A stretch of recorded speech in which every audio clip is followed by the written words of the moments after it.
Ready? You have the cameras rolling?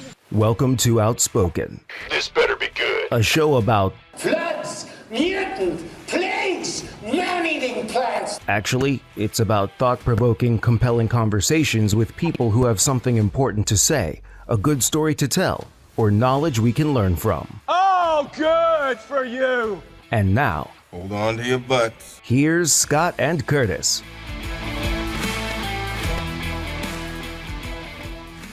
Welcome, everybody, to Outspoken. Our guest today here with Scott and I. Scott, say hi. Hello there. Our guest today is Charles Howerton, and this is really a privilege, Charles. Thank you very much for joining us today. Privilege is mine. Pleasure is mine. We are going to delve into a life on screen with Charles. Well, actually, you could cut that down to maybe 3 years total if you just add up the minutes I've actually been involved. and that's actually something we want to touch on, Charles.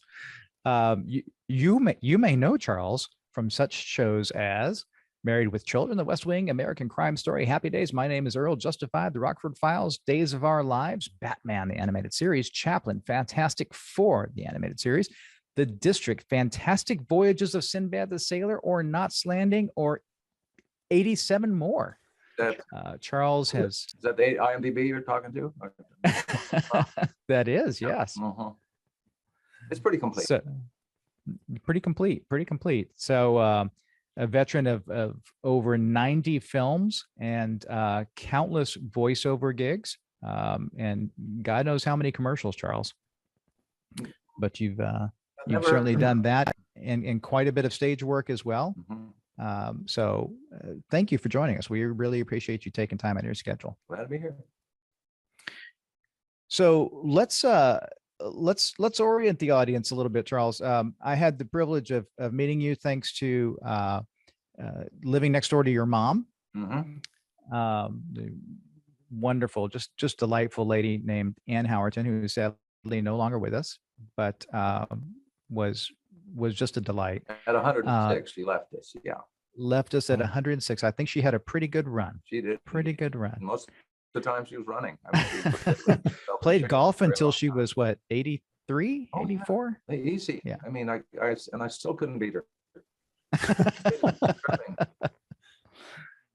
And I want to ask you, Charles, about your story, but you've told me so many of Ann's stories too. I feel like we have to have a couple of Ann stories here as well. But you had an unusual childhood, or unique childhood, I should say, from the get-go. Son to a Rear Admiral, Charles Sunshine Howerton. Oh, wow. Okay. I'm going to show you one picture of my mother. This is at a diplomatic cocktail party dance ballroom in Argentina, in Buenos Aires, Argentina. And I'm just going to show you this. If you can, where am I pointing? Oh, I got to point it up here. There you go. Let me know. Wow. Oh my gosh. Let me know. Okay. What a knockout. It's a little knockout. Yes, she was. I'm trying to think. She was about 38, 39 at the time. Goodness. And Goodness. she had fun being a Navy wife. I bet she was the belle of the ball everywhere she went. Yes, she was. She really was. And she didn't even try. I mean, she wasn't that conversation. Well, I shouldn't say that, because I didn't know her when she was half sloshed. I really hardly ever knew her. But she was pretty much fun. A lot of fun. Yeah. So you were born in Argentina, no? No. That was Alexis was born in Italy. Alexis. Okay, sorry. I was born in Cuero, Texas. Nice. Cuero, Texas. Cuero, Texas. Yeah.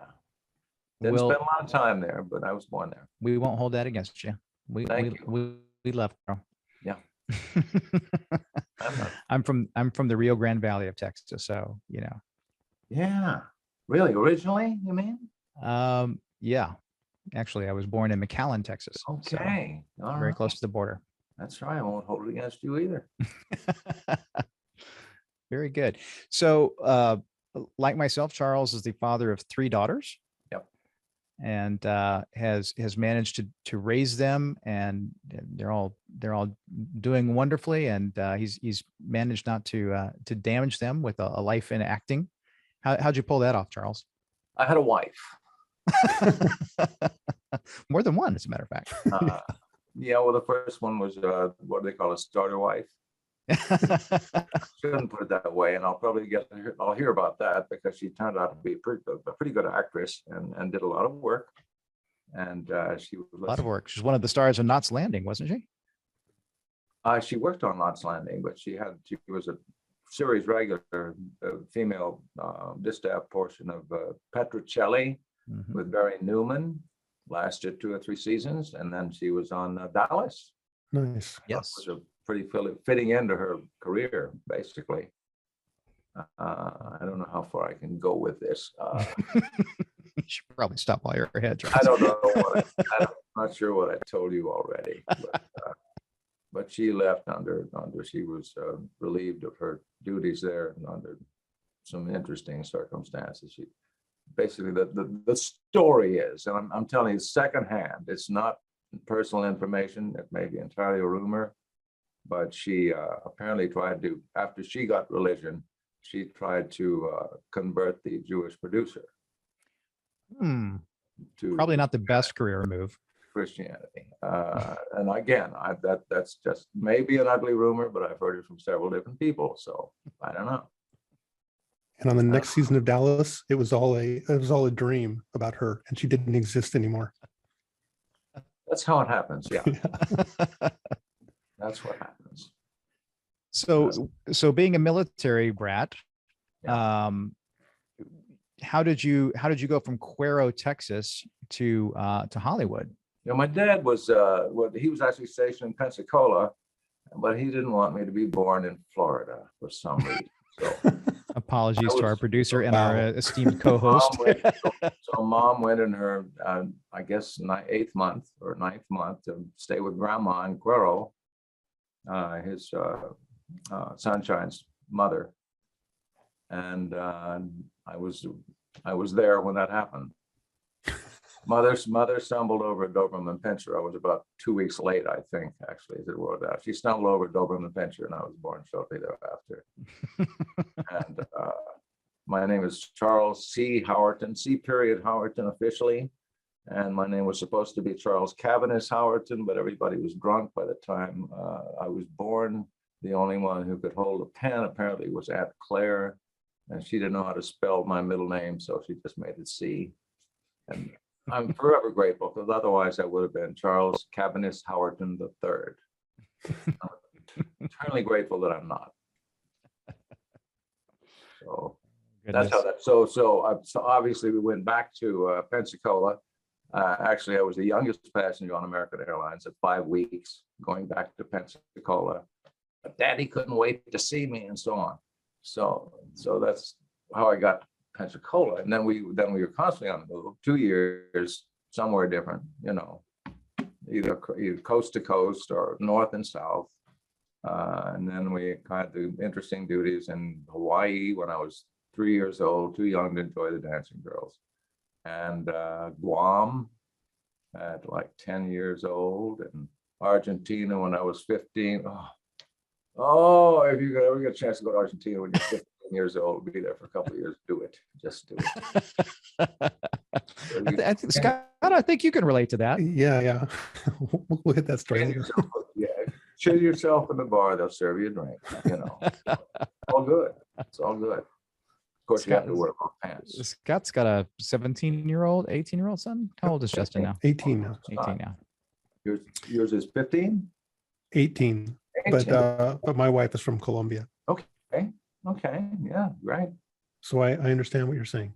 Yeah, absolutely. Scott used to do, he was telling us about that on the last episode. He used to do surfing trips around the world so he can meet women. That's great.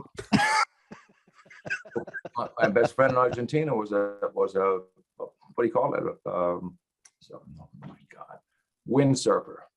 Yeah, a windsurfer, and he's almost my age, and I saw him like and 5 years ago, and he was still windsurfing and was actually on a trip to be going windsurfing somewhere. Strong dude, and Wow. really good at it, did competitions and things. Norbert Chutro. I really miss him. Almost all my friends are gone. It's just the way it is. So Charles, how did you get to Hollywood? What was the thing that led you to Hollywood?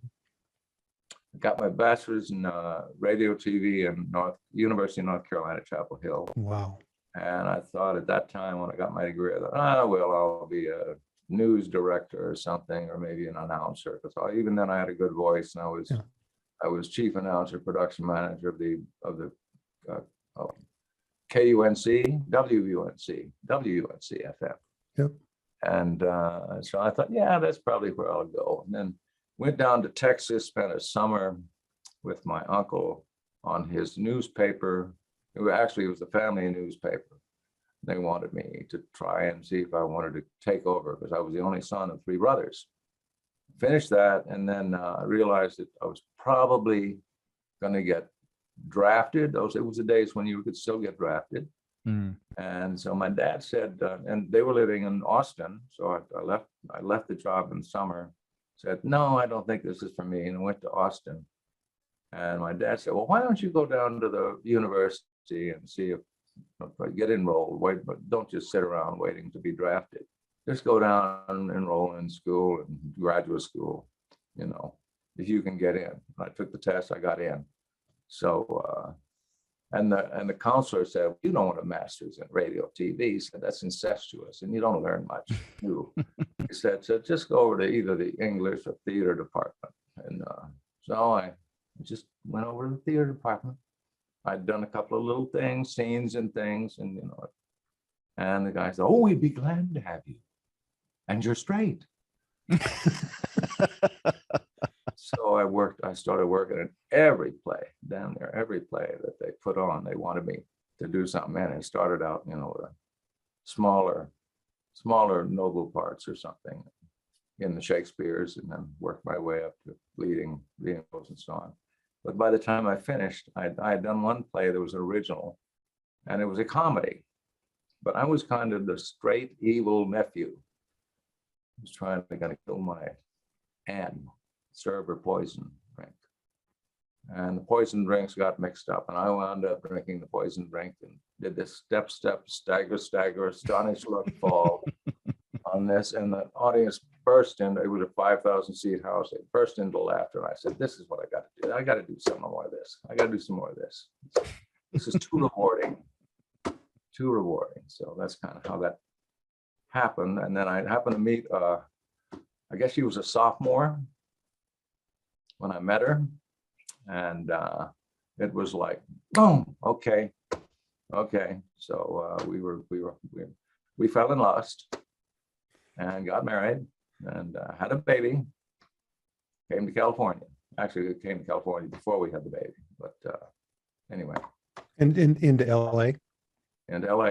Yep. Driving through LA, we'd gone up to the Seattle World's Fair, and then we're coming down through, or at least the site of the World's Fair, coming down, going down the 405, and dark. It was dark. It had gotten dark.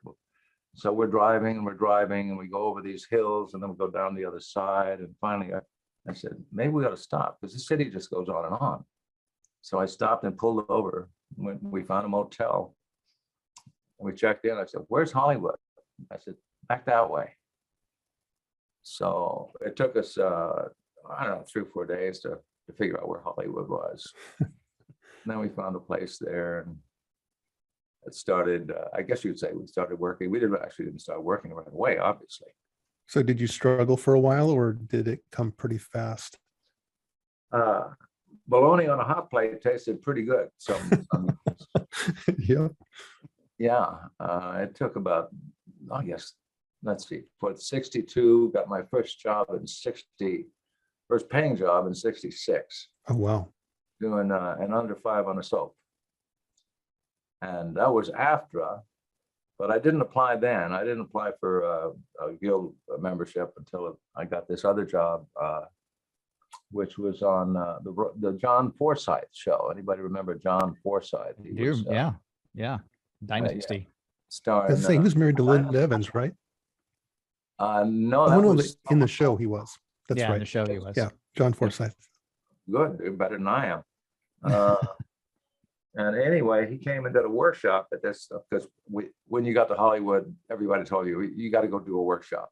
Yeah. Because no matter how good you thought you were, they still looked at you and said, "No, you got to go do a workshop, and maybe do a little theater around town, you know, and people will come to see you, and that may be how you get your first job." Well, John Forsythe was teaching this workshop, and I did a scene in it or something, and he's a good guy. About 2 months later, he called and said, "Would you like to be in my pilot?" I said, Wow. "Well, let me check my calendar." "Oh yeah, okay." So then I applied for a SAG membership. Which pilot was that? That was the John Forsythe show. At least that was the original title. As a guy who, a lieutenant in the Air Force, or lieutenant colonel, I forget, who inherits a girls' school. Okay, wow. That was premise. the basic plot. And I remember that it was my first TV, kind of over five, although it really wasn't, but I got paid for better than that. And it was a SAG gig, so it paid better too. Yeah. And I remember I said, "Well, how am I going to do to make this unique?" I said, because I only had this line like, "Lieutenant, I got some mail for it." I said, "Yeah, that's it. I use my Texas accent." I go in and I say, "Lieutenant, you got this post," and they didn't want to wait, for me to live. They wanted to deliver it right away. So here you go. And the director said, "Chuck, come over here a minute." So he took me over to the side. He said, "You're making a plot point." He said, "So just say the lines and, forget the accent and just say the line." "Oh, okay." Well, it must have worked because I started to get work when I just started saying the lines. That's the secret of Hollywood. That's the secret of show business. I can say the lines. Say the lines. If you say the lines and you actually understand what the lines mean, you're in good shape. That's a great point, actually, because a lot of the advice you hear given to actors is, make the most of your lines. Yeah. Yeah. Yeah. Mm-hmm. But if you put on, Mm-hmm. if you're wearing your writer's hat or your director's hat, sometimes, you just need somebody to walk over and hand you the mail. There's no Academy Award for mail deliverers. That's it. Right. That's it. I mean, fortunately, I didn't have to do too many. They went that way. Yeah, I didn't have to do too many of those. Always had some kind of content that I could then figure out how to be me and still try and give it some unique character, character trait. But yeah, it's just not that difficult. So you said your first role, you mentioned under 5 on a soap. Yeah. That's after that's a television union. That was We before had they seven- merged with SAG, right? Way before. Yeah. Way before. Remember? Yeah. I retired at 80. This was way before. This was when I was like 27, somewhere there. And yeah, so it paid less than after scale, but better than working at McDonald's. Okay. Hey, Curtis, I'm dying to ask, if you do you mind, I would take like a little departure from Hollywood and the progression. I'm dying to ask a question on. Please. Sure. So Charles, you've been through Hollywood from early on, a few decades ago, and Wait. and 5 decades. okay, 5 decades. That's awesome.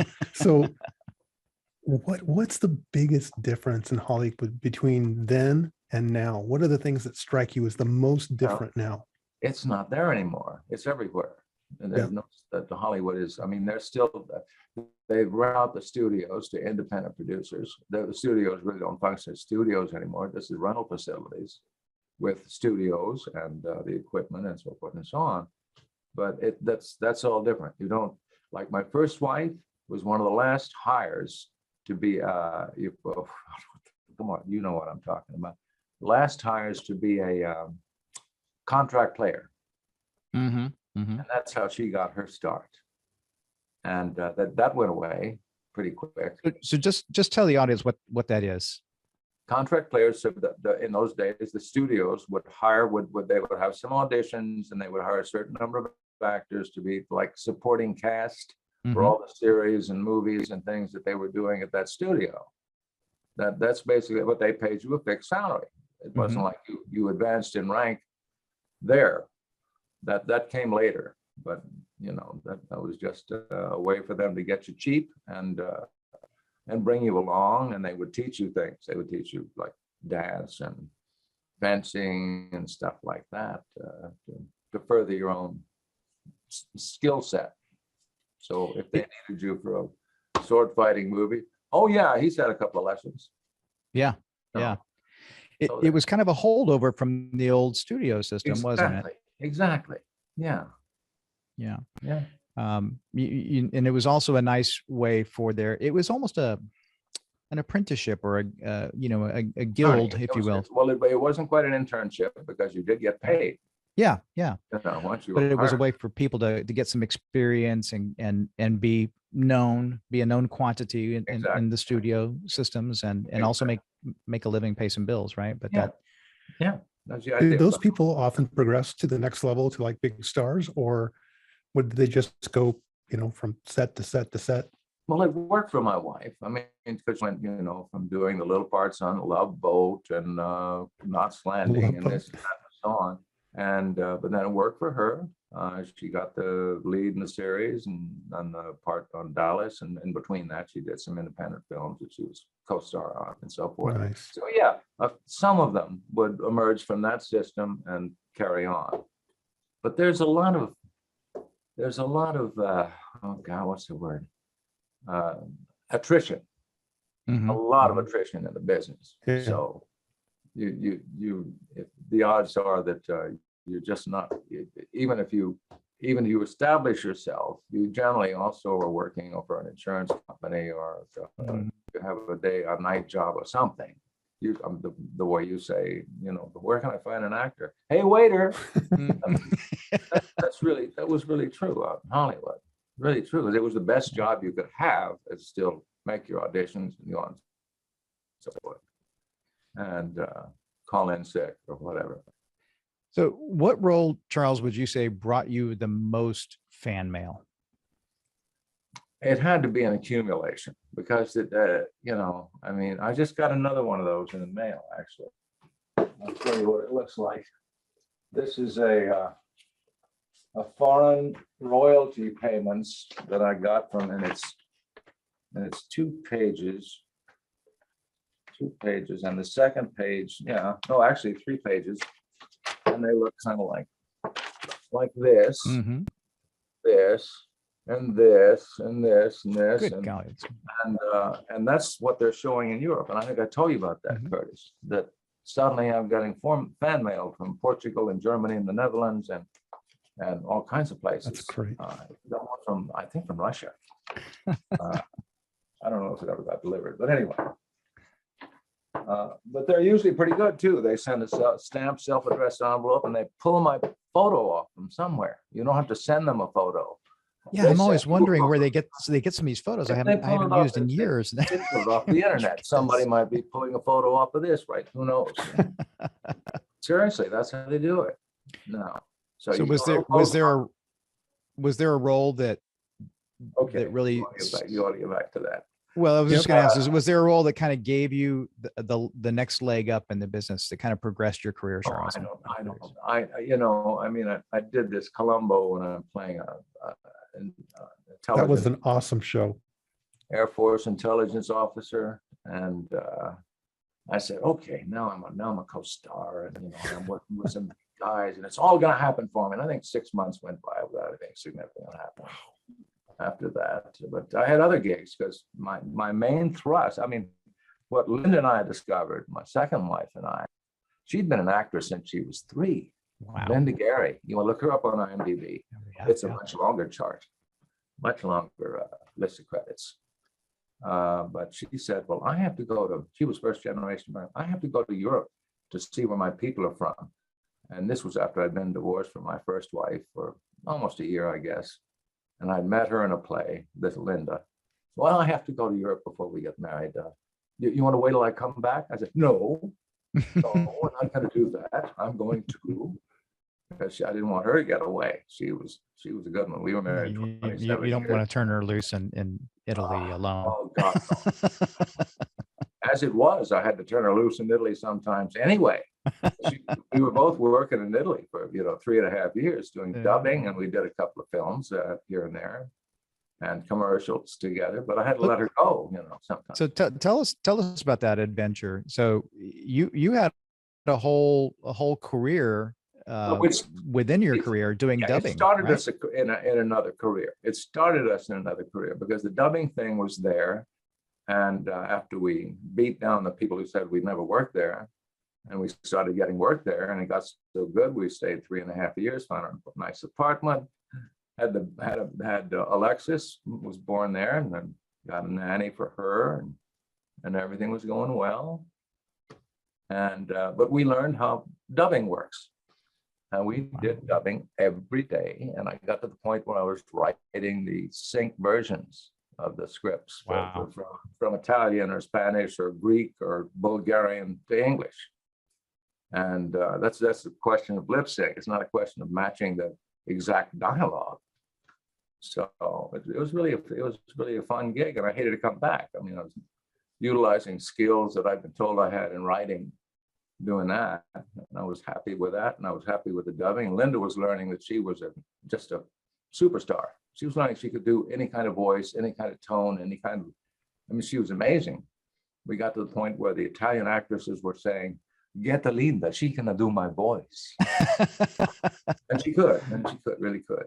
So it was pretty amazing. That's fantastic. Did you both do any verbal Foley effects as well, or was it dialogue? Well, that was part of it. I mean, the way we did it in Italy is you lined up and you did what they called a virgin loop, which just meant they'd run the same piece of film over and over, and you're sitting there at the microphones, 3 or 4 or 5 of you, with each of you have dialogue, and you just play that virgin loop until everybody got it in sync, and then they'd go on to the next one. And so she learned a trade, and I learned a couple of trades, and we came back to the States, and Linda said, "Well, I've got to take it." And Mel, this guy that we met over there, who was one of the first people to use us in dubbing, said, "You guys have to get off your butts, and Linda, you need to get into animation." So she really wanted to be in animation, but she said, "I know I can do this. I can do anything." So she pulled a little funny on Filmation was the group, and they did the like Fat Albert. Yeah. And they were getting ready to do. They're getting ready to do He-Man and Master of the Universe. So she called up one of the producers. She found out his name, Hal, and said, "Hello, sir. I spoke to you previously, and you said I could come in for an audition." And of course, she hadn't spoken to him previously. So Hal said, "Oh, I did? Oh, really? Did I say when?" "Well, it was Monday. I think you said Monday." So Monday's no good. Could you make it on Wednesday? "Yeah, fine." So she went on Wednesday. She auditioned for him, and she became a permanent fixture. And she was Grandma on the Land Before Time series. I love that. See the Slee Stacks. She was Auntie Mame on Spider-Man. She was Auntie something on the Smurfs. She was, oh my God, she was Web Woman. They had her own series for a little while. It was Web Woman. I remember. Spider-Man. I said that, but I mean, I can't even name her. Go and look her up. She was really something. She passed away in '95 of a brain tumor. And I'm convinced that was because of the earphones, the wireless earphones everybody was wearing, because we had an enormous number of people in the voiceover business who got brain tumors in those days. The wireless, no wire going to the thing. I'm not trying to make you nervous or anything, but you have a wireless one on, do you? No. Okay. We're all wired up today. Good. Glad to hear it. Don't have to worry. Goodness. But anyway, so she just went nuts with that side of the business. So was Linda the one who also became a fixture at Hanna-Barbera? Yeah. Well, she became a fixture at Filmation, but we were also both fixtures at Disney doing storybook CDs. And I'm the voice of Dick Tracy on the storybook CD. Wow. From Disney. And I'm the voice of the charming prince from Snow White, I guess. Yeah. Oh, that's cool. So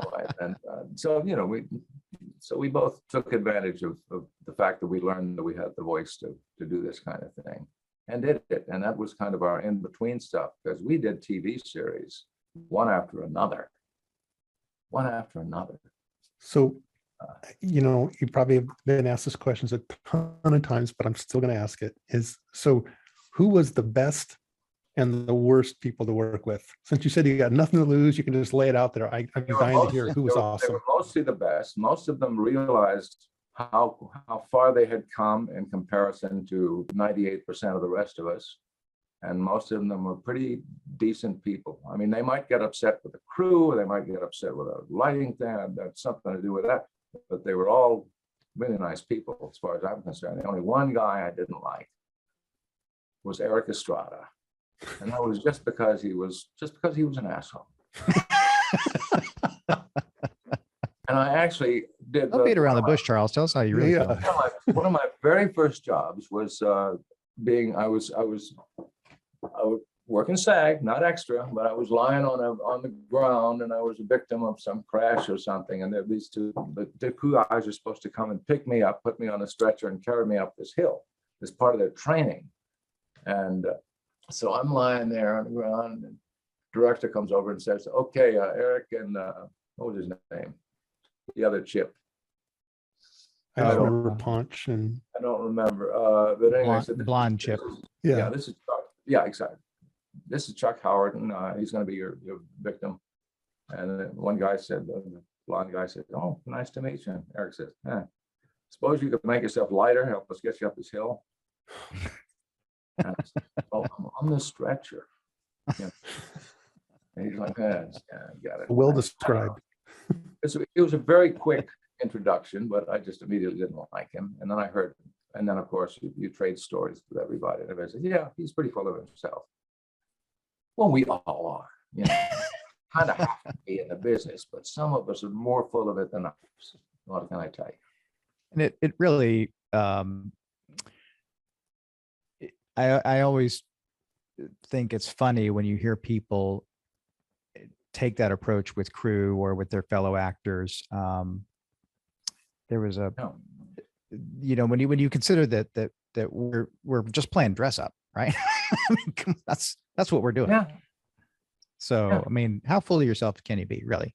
Oh, I look good in a uniform. I know that. But anyway, what was I going to say about that? That's true. About Peter Falk, very, very, very focused on getting the right job, because he was one of the executive producers. Yeah. He's always focused, but always nice to us. Sean Penn, not Sean Penn. What am I thinking? Not Arthur Penn. The guy that directed me. There are all these Penns out there. Now I don't even remember the guy that directed me. Kind of a short guy, but he was the father of them. The father of Sean and Chris and so on. Our producers on it, I'll bet. But, Jonathan. We're doing this. We're doing this Columbo, and it has a kind of a tortured plot. You remember the Columbo Goes to the Guillotine? You remember that? I'm one? searching many songs right now that I can't even keep up. I'm searching songs. I'm searching old TV shows. I'm searching so many things because I am so in awe. You wouldn't believe how many tabs I have open, ready to play. That's the voice in the sky. That's our producer, Jonathan. Yeah, but the director comes over to me and says, and we're watching this scene.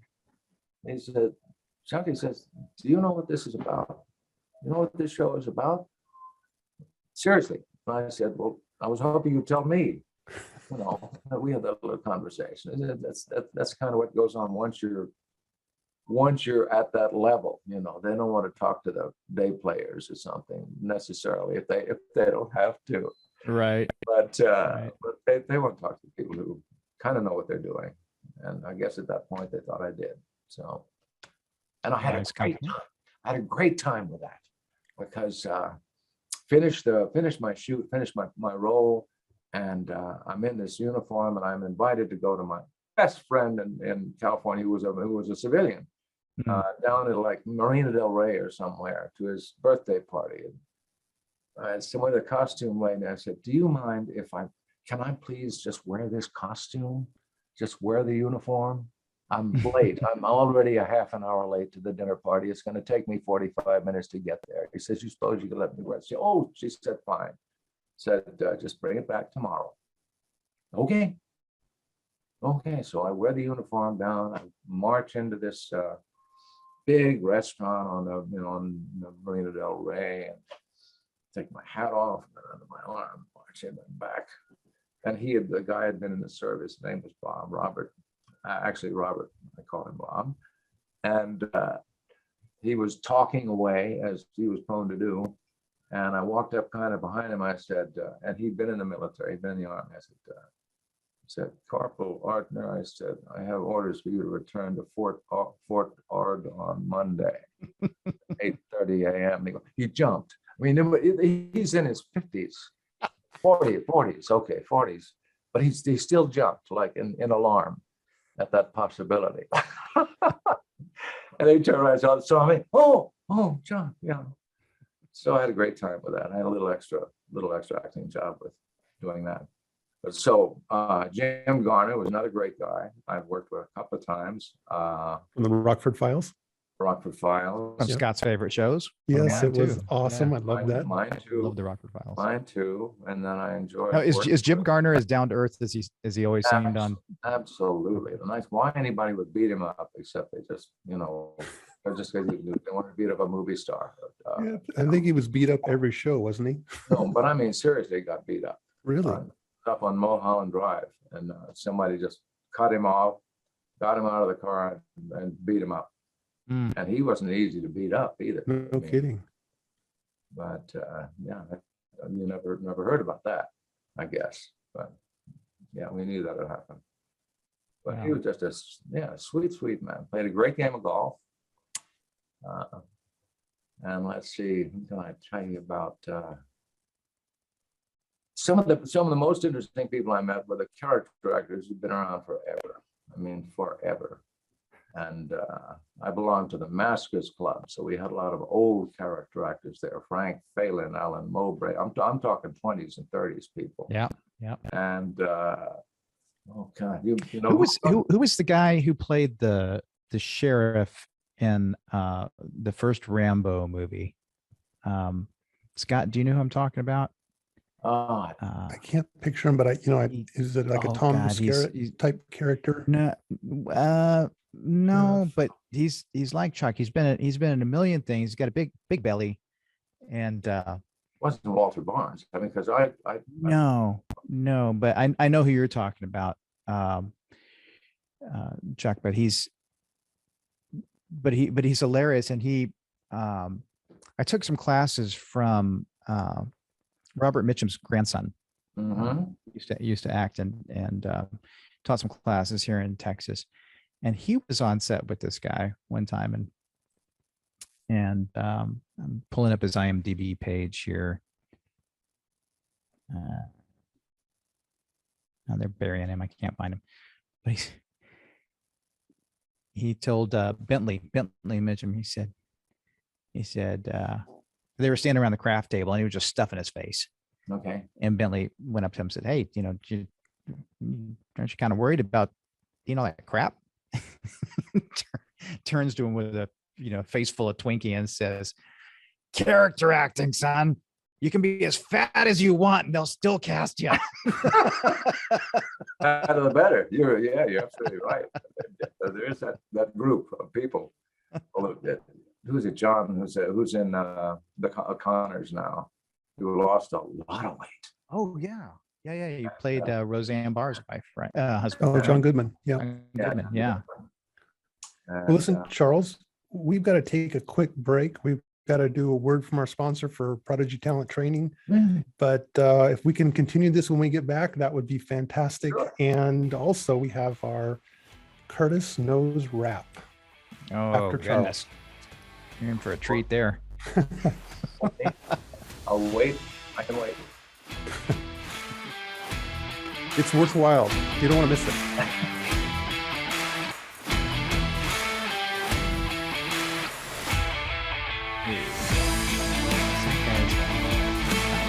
Are you tired of working outside in the heat? Do you hate your boss? Do you want to get paid to sit on your ass and talk for a living? Well, if you answered yes to the last question, then voiceover might be for you. But if you think it's as easy as buying a microphone, hooking it up to your computer, and all of a sudden you're gonna get paid, think again. It's just like your mom told you. You gotta go to school. You gotta go to school. And you need to talk to actor, voice actor, director, and producer Jonathan McFadden of Prodigy Talent Training. I'm Jonathan McFadden. Jonathan works in the business, so he knows the ins and outs, and he can help you excel in the field you want to. Audiobooks, animation, video games, radio ads, and of course, voiceover. But you can't wait around because classes fill up fast. So get over to calendly.com/prodigytt. Yeah, that's a weird word. Here, I'll spell it. calendly.com/prodigytt. Click new student interview and pick a time that works for you. So listen to your mom and go to Prodigy Talent Training. You gotta go to school.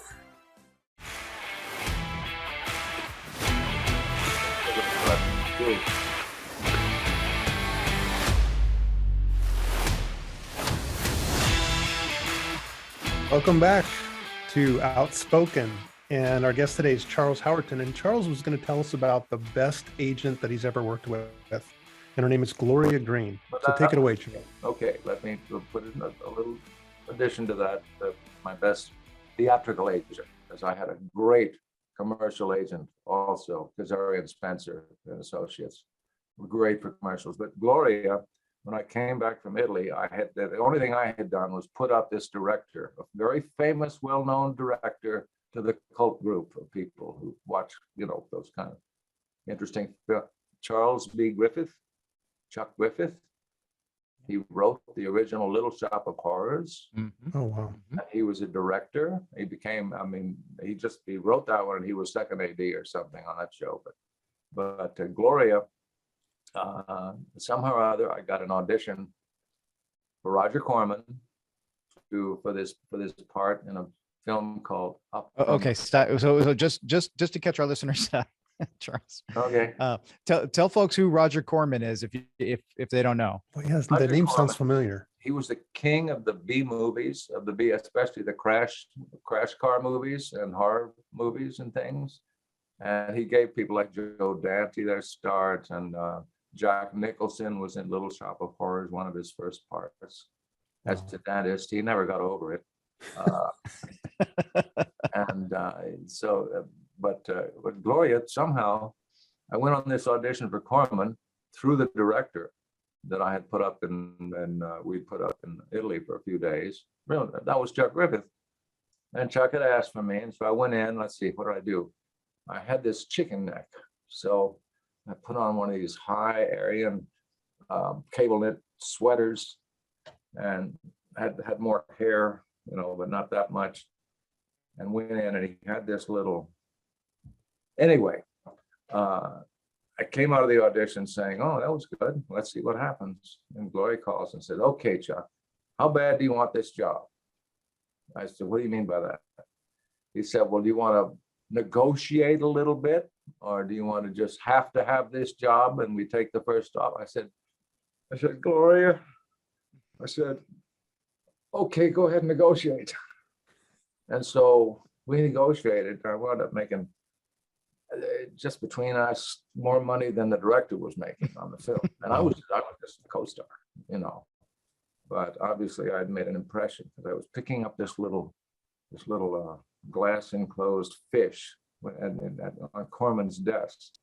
So he was talking, and I guess I wasn't really listening to him. I'm looking at this fish, and he said, "Oh, you must be a marine biologist or something." Yeah, that's right, and so on. But so I got that part and spent like 8 weeks in the Philippines doing this monster fish movie. You don't have to watch it. You don't have to watch it. So for Yeah. people who may not be familiar with Corman's resume, I suggest you go on IMDb and Yeah. it's you'll know you got the right Roger Corman if you find yourself scrolling about 10 pages down on his list of producer credits. It seemed like he produced a movie a week. Eat My Dust. Eat My Dust, Teenage Doll, Smokey Bites the Dust.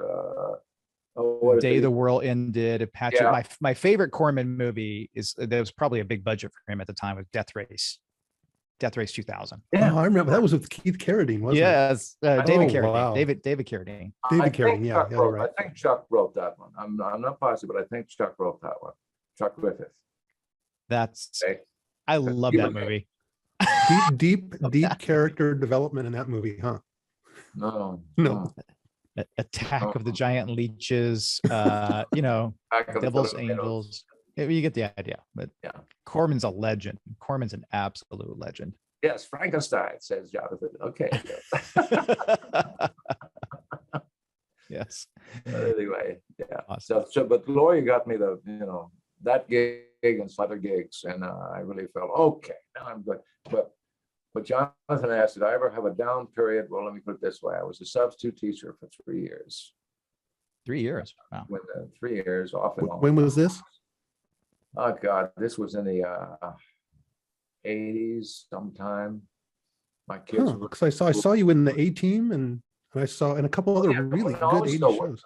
Oh no, I was still working. You didn't have to take the sub job. I was on call, but I could always say no, can't work today. You just didn't do that too many times. I'm too busy. I'm in the Rockford Files. But that's a funny story, because it was before cell phones, and I had a pager on my belt. Yeah. And I'm teaching these kids, a pretty international group of kids, Latinos and How Armenians. do I reach these kids? And the pager went off, and some kid said, "Oh, Mr. Howard, you got a drug deal." I said, No. I said, "That's my agent." He said, "What agent? What do you mean agent?" He said, "Well, I'm an actor. My agent calls me sometimes with auditions." He said, "Oh, you're an actor. You got to be rich. What are you doing here?" That was their take of it. So I said, "Well, it's not quite like that." But There's a lot of that misperception going around. But that shit, they were good agents. And then Kazar and Spencer and Associates, the commercial agents, they just started getting me work. And I did some great and funny Jack in the Boxes, and I was the grumpy grandpa on the Oscar Mayer commercials.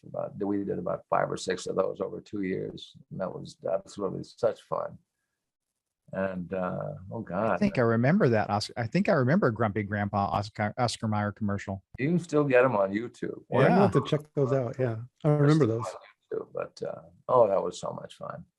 So at this point, did you already have 3 kids? Did you have Well, my older daughter was Dana with and my Lynn? first wife.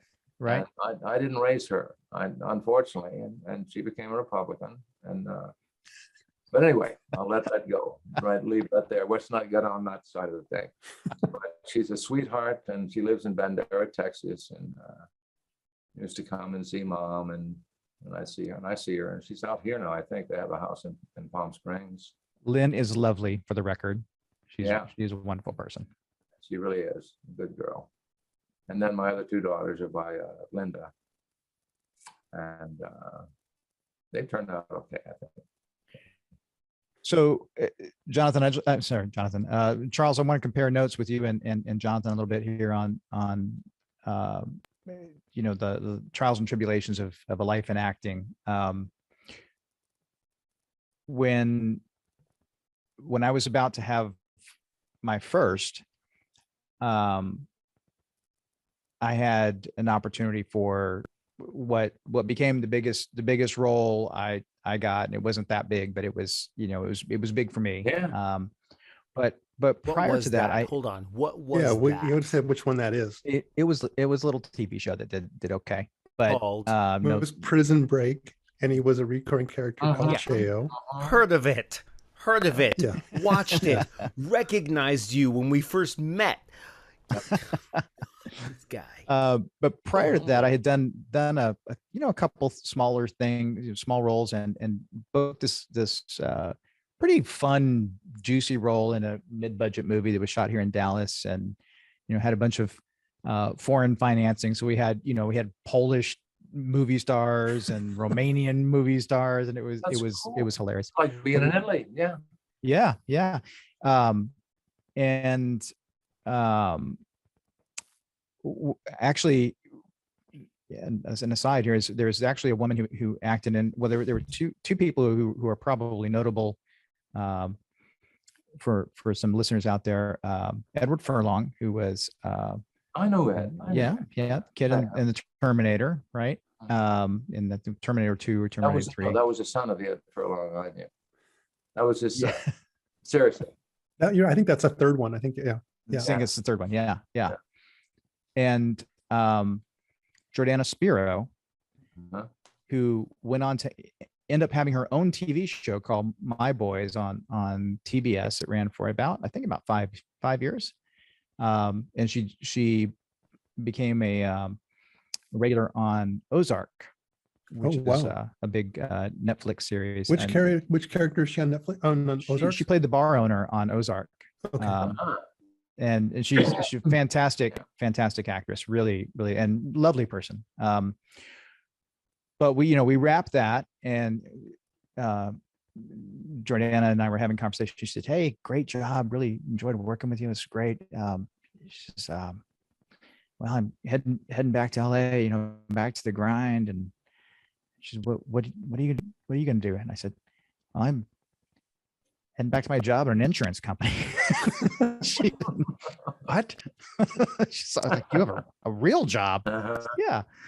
And it was just like a total disconnect. I'd taken a month off or something to shoot the movie, and then I was going to go back to reality. And after that, we started getting some publicity, and things were blowing up a little bit. My agent said, "You just strike now. You should move to LA. We should promote you and all this stuff." And looked at my wife Mary, and I said, "I'm scared. We were thinking about trying to have a kid, and don't have any leg to stand on out there. Don't know people out there." And it was just too big a move to make, and I'm sure there are many more stories like mine than there are stories like yours, Charles. But what advice would you give to somebody who really feels like this is their calling? If you can do it, keep your day job, and you go out there, you get a day job, keep your day job, lie to your boss, do whatever you have to, if when you have an audition or a gig, it's get really sick. "Oh, I can't come in today."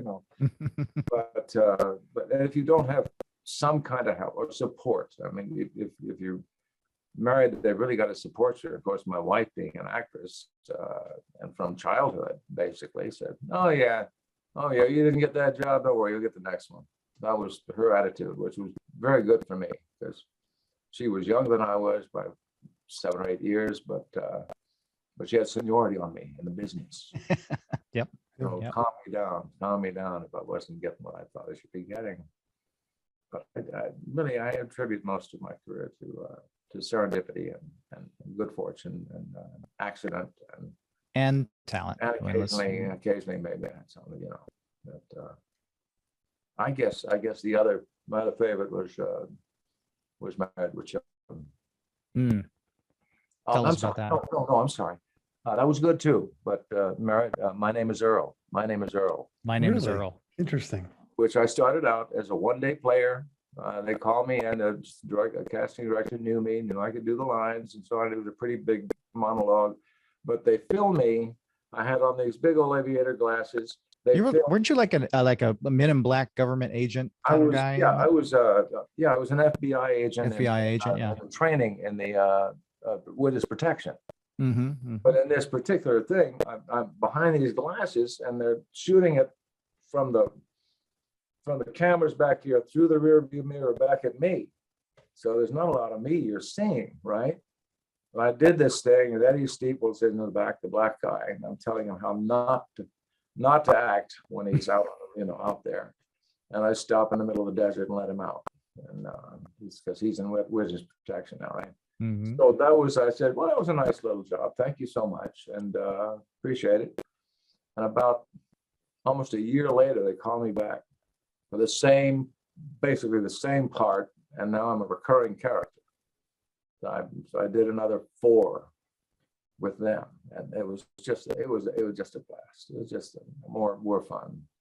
You know, and that's how it happens. And like that sort of thing can take care of you That's for it. half a year, you know. But don't get discouraged if you don't hear from somebody. And that's something my wife kept telling me, because there were times when I was discouraged. Yes, I was. But see, I was always kind of on the verge of, do I want to be a writer? Do I want to be an actor? Do I want to be a voiceover person? And I never could make up my mind. So consequently, I did a bunch of all of that. Yeah. It's crazy the gaps that you guys are talking about. I mean, those are big, significant gaps. A year, 6 months, a few months. Those have got to be scary. But at the time at the beginning of my career, I did have other jobs, selling insurance, selling cameras, the camera deal. I was ashamed of. So the insurance industry is filled. Your insurance force runs strong with. Oh yeah, doing an outside job. In the first few years I was out there, I worked for more business forms. It was a holding company that printed, business forms. That's all gone. And then I worked for Burlington Mills, selling schmatas to people. And you know what a schmata is? So it's please tell us, Charles. It's just fabric, fabric. Yes. Okay. Schmata is really like a shawl or something. Okay. Yeah, that's anyway. So yeah, I had jobs, and you've got to. You've just got to.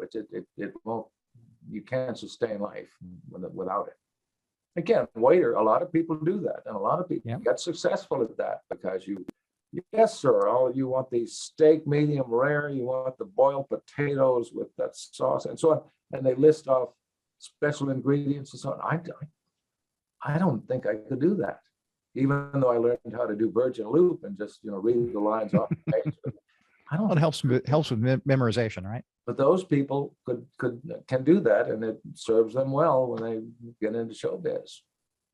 That's right. Serves them very well. You have to rush across town for a cold read and pick up the script and pick up your lines right off the page. And the social interaction is good for you. Yeah. You're learning to handle people, learning to handle yourself. Yeah. All good. Well, and Scott asked about the difference between Hollywood then and now.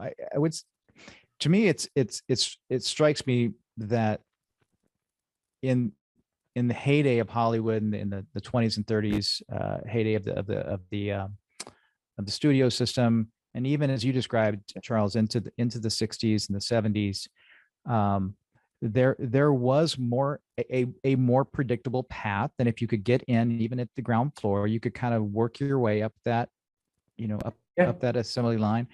But now it's much more like it is in other industries as well. It's much more entrepreneurial, if you will. There's no jobs for life anywhere anymore, and many big businesses are moving towards contractor models, short-term employee.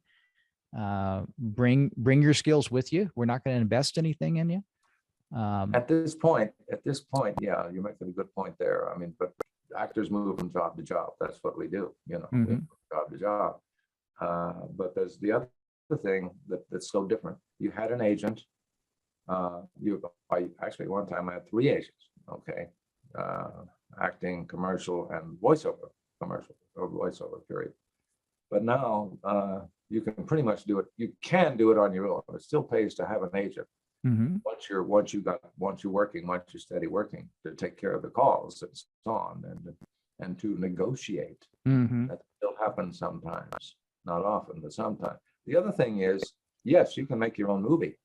A lot of people are making that course, taking that course to success. That they make their own movie, and if it's good enough and gets into Sundance or anything, whatever it is, that's your little extra step to get you noticed by people and get work. Yep, absolutely. That's different. That's different. Very, very definitely different.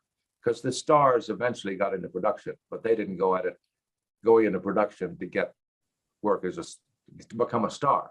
it wasn't, that's not how Right. it was before. Yeah. Right. But it is interesting. You do see in Hollywood that people even stars who talk about taking control of their careers now are branching out into, a cosmetic line that's, a bespoke brand for them, or a clothing line, or other, right? But they've got a nut and they don't know what to do with it. Well, and that used to be verboten, right? They didn't do that kind of stuff. Like they didn't do commercials and they didn't do things like that, like the top stars. And now there's no problem with that. They are everywhere. I had that attitude earlier. I didn't want to do commercials. Yeah. And did a couple, and a couple of them was hugely successful and made me a whole bunch of money. But And the checks look the same, don't they? Yeah, they really do. Yeah. So, yeah. I think Curtis, you're right, that the entrepreneurial part is true, because that's the same thing. And because your daughters are all in film and theater, and my son is in music, and it's an entrepreneurial model now. And you have to make the choice. Do I do this the traditional way, which a lot of things are moving away from that, or do I do this self-made? And it's just an interesting choice. It's a different path for sure. Yeah. It is. And I think to some degree in music, I've been, I kind of wish my girls didn't have as much of an acting bug and had more of a music bug, because I do think it's easier to control your means of production. Yep. You can really, whereas in film, and Charles, you've made your own film, so this to be true. In film, it's difficult to make your own movie. Not anymore. Not with digital.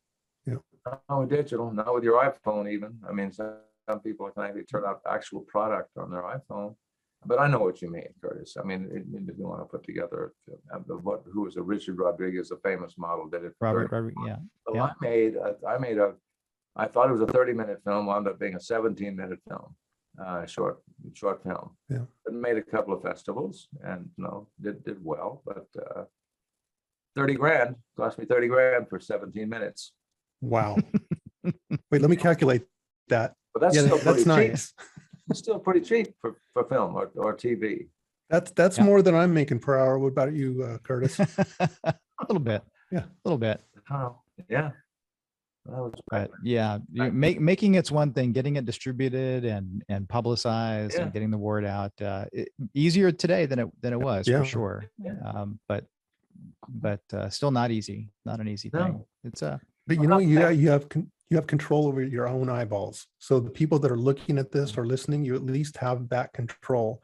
And so people are hustling to get their own eyeballs on their own stuff, which is pretty cool. Yeah. Yep. Absolutely. Oh God, what was I going to say? Okay, now I'm losing it. Ask me something else. Well, Charles, thank you very much for sharing a little bit of your life on screen and on stage, and even behind the camera with us today. We really appreciate it. Thank you. You opened me up to things that I hadn't thought about in a while. Glad to hear it. It all did kind of work out. It was a kind of a situation. I wouldn't recommend going the way I went to everybody. But isn't that what most really successful people say, though, in every industry? Like, don't do it like I did. Well, it's a pleasure talking to you, gentlemen. Really Thank you very much, Charles. Thanks so much, Charles. Really, really appreciate your time. My pleasure. Jonathan, ciao. Yes, sir. Take care, Ciao, ladies man. and gentlemen. The one, the only, the history maker, Charles Howerton, right here on Outspoken. Thank you, Charles. He's You're looking welcome. for him.